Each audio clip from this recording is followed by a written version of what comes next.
दोस्तों, 12 नवंबर 2018 का दिन होता है और देश की राजधानी दिल्ली होती है और दिल्ली का एक इलाका होता है लाजपत नगर। और उस लाजपत नगर में एक ऐसा फ्लाईओवर होता है जिस फ्लाईओवर के नीचे पुरुष वेश्याओं की जो है बहुत ज़्यादा संख्या खड़ी होती है पर डे। वहाँ पर एक मार्केट टाइप की लगती है जहाँ जिसको पुरुष वेश्या के नाम से जाना जाता है। वो वहाँ पर जो है कई सारे आदमी पुरुष वेश्या के रूप में खड़े होते हैं और वो अपने गले में एक लाल रुमाल डाल लेते हैं, क्योंकि उनकी वो एक पहचान बन जाती है कि वो एक पुरुष वेश्या हैं। क्योंकि वहाँ पर जितनी भी अमीर महिलाएं आती हैं तो वो एक फोर व्हीलर गाड़ी से आती हैं और उसके बाद वो इशारा करके उनको अपनी गाड़ी में बिठा करके अपने फ्लैट पर लेकर के जाती हैं, तो इस तरीके से उनकी पहचान हो सके इसलिए उनके गले में लाल रुमाल डाला जाता है ताकि उनकी पहचान हो सके कि ये वाकई में पुरुष वेश्या हैं।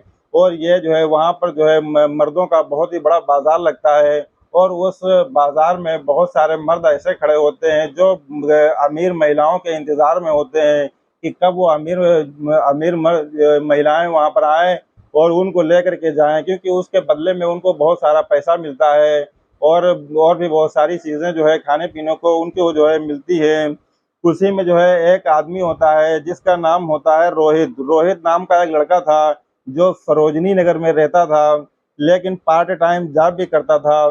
तभी वहाँ पर एक गाड़ी आती है और एक गाड़ी में बहुत ही वीआईपी टाइप की एक लेडीज बैठी थी। वो जो है रोहित की तरफ इशारा करती है।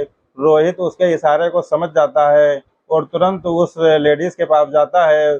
उन दोनों के बीच में कुछ कहा सुनी होती है और कहा सुनी के दौरान वो लेडीज उस रोहित नाम के लड़के को अपनी गाड़ी में बिठा लेती है।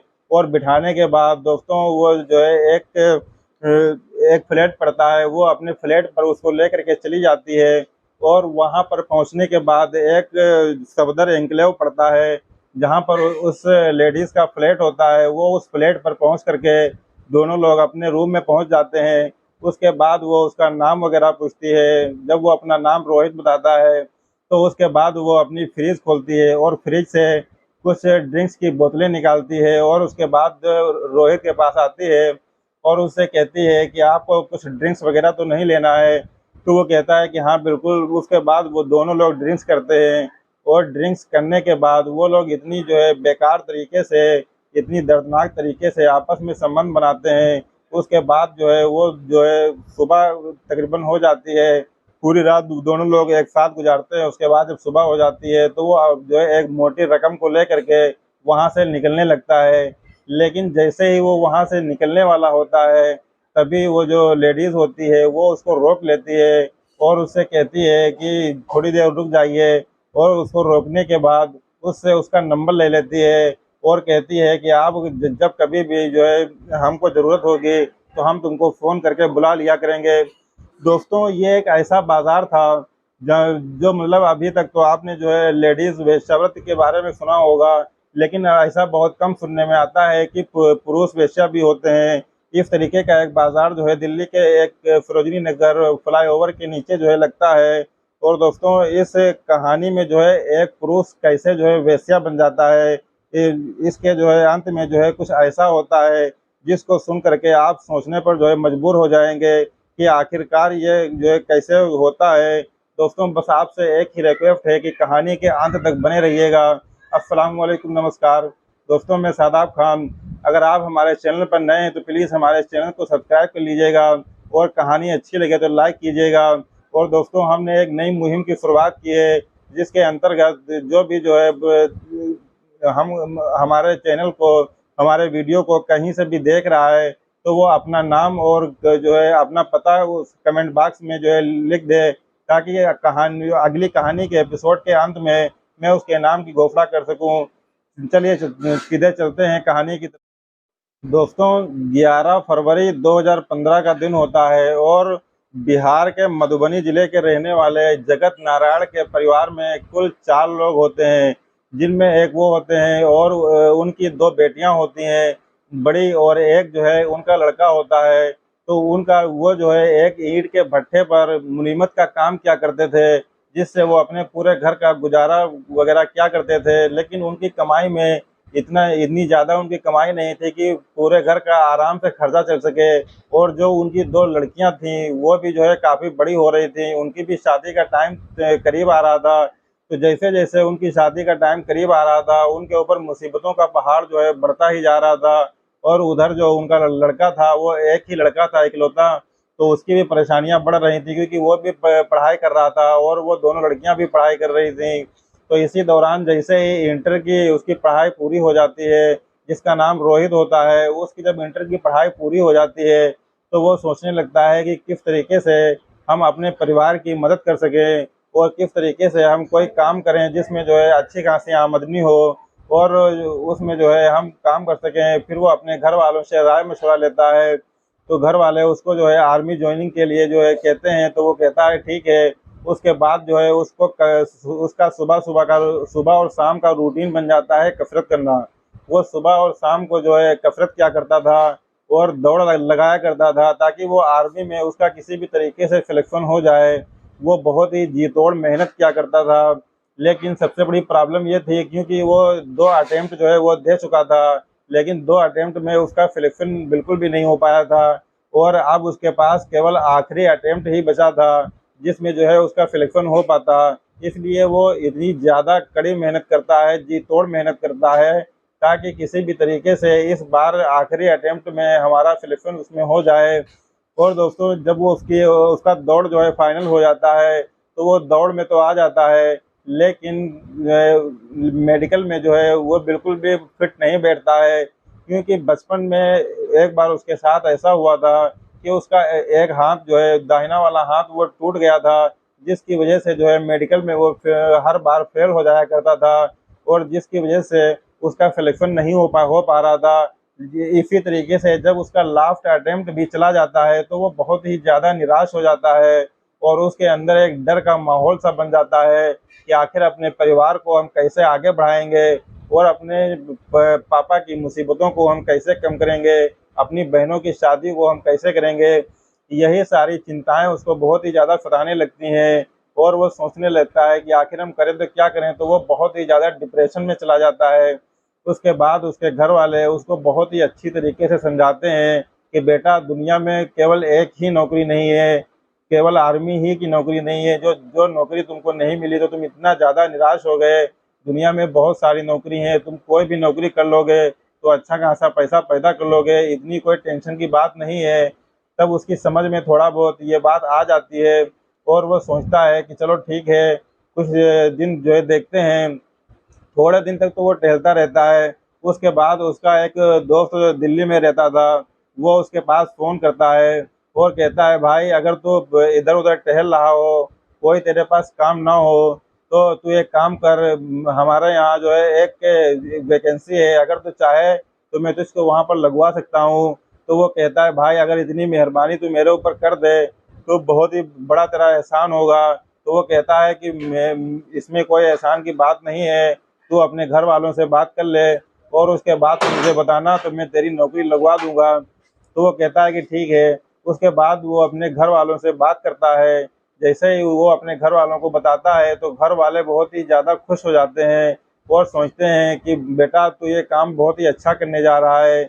वो इसलिए क्योंकि तेरी 2 बहनें बड़ी-बड़ी बैठी हुई हैं, जिनकी अभी शादी करना है और वैसे भी जो है पैसों की इतनी ज़्यादा किल्लत है और हमारी कमाई तो इतनी ज़्यादा है नहीं कि हम अपनी ही कमाई से अपनी दोनों लड़कियों की शादी कर सकें। तो तू अगर इसमें जो है हमारा थोड़ा-सा हाथ बटा देगा तो हमारे लिए और भी ज़्यादा आसानी हो जाएगी। तो इस बात को वो समझ जाता है और उसके बाद जो है एक दिन ऐसा आता है कि वो बिहार के मधुबनी से जो है एक ट्रेन पकड़ता है दिल्ली के लिए और वो दूसरे दिन क्योंकि रात भर सफ़र करने के बाद वो अगले दिन दिल्ली पहुंच जाता है और दिल्ली पहुंचने के बाद अपने दोस्त को फ़ोन करता है। वो उसको स्टेशन पर रिसीव करने के लिए आता है और रिसीव करने के बाद वो उसको अपने कमरे पर लेकर के चला जाता है और वहाँ पे उससे जो है बातचीत होती है। बातचीत होने के बाद जो उसका दोस्त होता है तो वो कहता है कि आज रात यहीं पर रुक जाओ, क्योंकि तुम काफ़ी ज़्यादा परेशान हो चुके हो, यहीं पर खाओ पियो और आराम करो। उसके बाद कल मैं तुमको जो है मार्केट में ले चलूँगा, क्योंकि जो उसका दोस्त था वो दिल्ली की सरोजनी नगर मार्केट में जो है एक कपड़े की दुकान पर वो काम किया करता था और उसकी सैलरी भी अच्छी खासी थी। तो दूसरे दिन जब सुबह होती है तो वो चाय नाश्ता करते हैं, उसके बाद जो है तैयारी करते हैं। तैयारी करने के बाद वो अपने दोस्त को अपने साथ में उसी मार्केट में उसी कपड़े की दुकान पर ले करके जाता है और उसको भी उसी दुकान में जो है अच्छी खासी सैलरी पर रखवा देता है। और अच्छी खासी सैलरी पर रखवाने के बाद वो वहीं पर जी तोड़ मेहनत करके अपना जो है काम करने लगता है। लेकिन और जो है उसको जिम का शौक तो पहले से ही था। तो वो जिस फ्लैट में रह रहा था उस फ्लैट के नीचे एक जिम जिम था। तो वो उसी जिम में जो है जिम करने जाया करता था। तो उसी जिम के दौरान ही उसका जो है कई लोगों से जो है आपस में जो है दोस्ती हो जाती है। और जिसमें एक ऐसा व्यक्ति था जिसका नाम था राघवेंद्र। तो राघवेंद्र से जो है उसकी बहुत ही अच्छी दोस्ती हो जाती है। और उसके बाद जो है एक दिन बातों ही बातों में वो दोनों लोग बात कर रहे होते हैं। तो राघवेंद्र कहता है कि यार तू जो है एक ऐसी दुकान पर काम करता है कि जिसमें तुझको जितनी सैलरी मिलती है तो इसमें तेरा गुजारा भत्ता हो जाता है, या तू अपने परिवार के लिए भी कुछ इसमें बचा पाता है या नहीं। तो वो कहता है यार, क्योंकि वो उसका इतना जिगरी दोस्त ही होता है कि वो उससे कोई बात छुपा ही नहीं पाता है। तो वो कहता है कि यार मैं तुझसे क्या छुपाऊं, और इसमें जो है जिस हिसाब से मुझे पैसा मिल रहा है उस हिसाब से जो है जो हमारे सपने हैं, जो हमारी बहनों की शादी है, वो तो इसमें मुझे तो नहीं लगता है कि कुछ हो पाएगा। तो वो कहता है कि मैं तुझे कोई ऐसा तरीका ना बताऊं जिससे कि तेरी आमदनी बहुत ही ज़्यादा बढ़ जाए और तू बहुत ही अच्छे पैसे कमाने लगे। तो वो कहता है कि ऐसा कौन आदमी होगा जो नहीं चाहेगा कि हम ज़्यादा से ज़्यादा पैसे कमाएं। तो वो कहता है कि ठीक है बेटा, तो परेशान बिल्कुल मत हो, मैं तुझे एक ऐसा काम बताऊंगा जिससे जो है तेरी बहुत ही ज़्यादा पैसे आमदनी होगी और तुझको मज़ा भी आएगा। तो वो कहता है कि दुनिया में ऐसा कौन सा काम है कि मज़ा भी आए और साथ में जो है पैसे भी मिलें। तो वो कहता है कि जो है वो काम बताने वाला नहीं है, लेकिन वो काम मैं तुझको चल करके उस काम को दिखाऊंगा कि वो काम क्या है। अगर तेरी वो काम समझ में आ जाता है तो ठीक है, और अगर वो काम नहीं समझ में आता है तो तू मत करना, और उसके बाद तू पहले वहां पर जा करके देख ले। फिर अगले दिन जो है राघवेंद्र जो होता है वो अपने दोस्त यानी कि रोहित के पास रात के 11 बजे फ़ोन करता है और उससे पूछता है कि तू फ्री है क्या। तो वो कहता है कि जी मैं बिल्कुल फ्री हूँ, बताइए क्या काम है। तो वो कहता है कि ठीक है, तो अपने कमरे पे ही मिलना मुझको, और मैं अभी अपनी फोर व्हीलर गाड़ी लेकर के आ रहा हूँ और तुझसे मुलाकात करता हूँ। तो वो कहता है कि ठीक है, जल्दी आ जाओ। वो फिर तुरंत अब राघवेंद्र अपनी गाड़ी से उसके फ्लैट पर पहुंचता है और उसके बाद उसको बिठा लेता है, और बिठाने के बाद वहीं दिल्ली के जो है लाजपत नगर में फ्लाईओवर के नीचे वो जो है उसको लेकर के पहुंच जाता है, जहां पर पुरुष वेश्याओं का जो लाइन लगी होती है वहीं पर जा करके पहुंच जाता है और उससे कहता है कि तुझे बोलना कुछ नहीं है, तुझे सिर्फ यहाँ पर देखना है कि हो क्या रहा है। और उसके बाद वो राघवेंद्र जो उसका दोस्त होता है रोहित का, वो अपने गले में एक लाल रुमाल डाल लेता है और जा करके उन्हीं पुरुष वेश्याओं की लाइन में लग जाता है। उसके बाद जो रोहित होता है वो देखता रहता है कि आखिर यहाँ पे कौन सा तमाशा चल रहा है। इसी दौरान एक बहुत ही अमीर महिला जो है अपनी मर्सिडीज से आती है और उसके बाद एक लड़के की तरफ इशारा करती है जो अपने गले में लाल रुमाल डाले हुए था, यानी कि वो पुरुष वेश्या था। इसके बाद वो उस लेडीज के पास जाता है और उससे जो है कुछ बातचीत होती है। बातचीत के दौरान वो उसको अपनी गाड़ी में बिठा लेती है, फिर वो लेडीज उसको जो है गाड़ी में बिठा करके वो वहाँ से चली जाती है। उसके बाद जो राघवेंद्र होता है वो अपने दोस्त रोहित के पास आता है और पूछता है उससे कि बेटा कुछ कुछ समझ में आया तुम्हारी। तो वो कहता है कि ऐसा जो है क्या है और यहाँ पे कौन सा ड्रामा चल रहा है, मेरे दिमाग में तो कुछ बात आ ही नहीं रही है कि आखिरकार यहाँ पे क्या हो रहा है। तो वो पूरी बात उसको समझाता है, लेकिन जैसे ही वो पूरी बात उसको समझाता है तो रोहित कहता है कि मैं ये काम बिल्कुल भी नहीं करने वाला हूँ, और वो अपने कान पकड़ लेता है और कहता है कि मुझे ये इस तरीके के कोई भी गलत काम मुझको नहीं करने हैं। मुझे पैसा जरूर कमाना है, लेकिन इसका मतलब ये नहीं है कि मैं इतने नीचे हद तक गिर जाऊंगा। लेकिन जो है दोस्तों, वो राघवेंद्र जो होता है वो उसको इतने बड़े बड़े ख्वाब दिखाने लगता है। कहता है कि तेरा ये हो जाएगा, तेरा वो हो जाएगा, तू अपनी बहनों की शादी भी करना चाहता है, तो पैसा भी कमाना चाहता है, और तू ऐसा काम भी नहीं करना चाहता है। तो तेरे लिए कोई छप्पर थोड़ी ना फाड़ा जाएगा जो पैसा ऊपर से आ जाएगा। तू अगर जो है ऐसे काम करेगा तभी तेरे लिए ये पैसों का इंतजाम हो पाएगा। तो वो इतनी बुरी तरीके से राघवेंद्र उसका जो है रोहित का ब्रेन वॉश कर देता है कि उसके दिमाग में ये बात बैठ जाती है कि ये बात तो ये सही कह रहा है, क्योंकि हम तो पैसा कमाने के लिए ही आए थे। तो वो उसके दिमाग में ये बात बैठ जाती है और बैठने के बाद वो राघवेंद्र से हाँ कह देता है और कहता है कि ठीक है, इस काम के लिए हम तैयार हैं। फिर अगले दिन वो लोग जो है तैयार होकर के वो फिर जो है अगले दिन तैयार होकर के फिर उसी फ्लाईओवर के नीचे पहुंच जाते हैं। और उस दिन जो है वो अपने गले में जो है रोहित होता है वो भी जो है लाल रुमाल डाल लेता है और वो भी पुरुष वेश्याओं की लाइन में लग जाता है। तभी देखता है कि एक बहुत ही अमीर घर की लड़की लड़की जो है एक आती है, वो अपनी मर्सिडीज से आती है और रोहित की तरफ ही इशारा करती है। तभी जो राघवेंद्र होता है वो उसके कान में कहता है कि जा भाई, तू भी आज अपनी बोनी कर ले। तो वो कहता है क्या तू कह रहा है यार। उसके बाद वो जा करके उससे बात करता है। बात करने के दौरान उन लोगों की सेटिंग बन जाती है और सेटिंग बनने के बाद वो जो उसकी गाड़ी में बैठ जाता है और बैठने के बाद वो जो है जो लड़की होती है वो उसको ले करके अपने फ्लैट यानी कि जो है सफदर एन्क्लेव में पहुंच जाती है और वहां पर उसको अपने रूम में ले करके जाती है। ले करके जाने के बाद उससे नाम वगैरह पूछती है तो वो बताता है कि हमारा नाम जो है रोहित है और हम सरोजनी नगर के रहने वाले हैं, मैं बिहार मधुबनी के रहने वाले हैं। वो अपने बारे में बहुत सारी बातें उसको बताता है। तभी वो जो महिला होती है वो बताती है कि हम तलाकशुदा हैं और अपने बारे में वो पूरी बात बताती है कि हमने जो है लव मैरिज किया था और एक ऐसे लड़के से लव मैरिज किया था जिसके बारे में मुझे बहुत ज़्यादा जानकारी नहीं थी, लेकिन वो लड़का जो है पहले से शादीशुदा था और उसकी एक बीवी पहले से थी, लेकिन मुझको इस बारे में बिल्कुल भी नहीं पता था।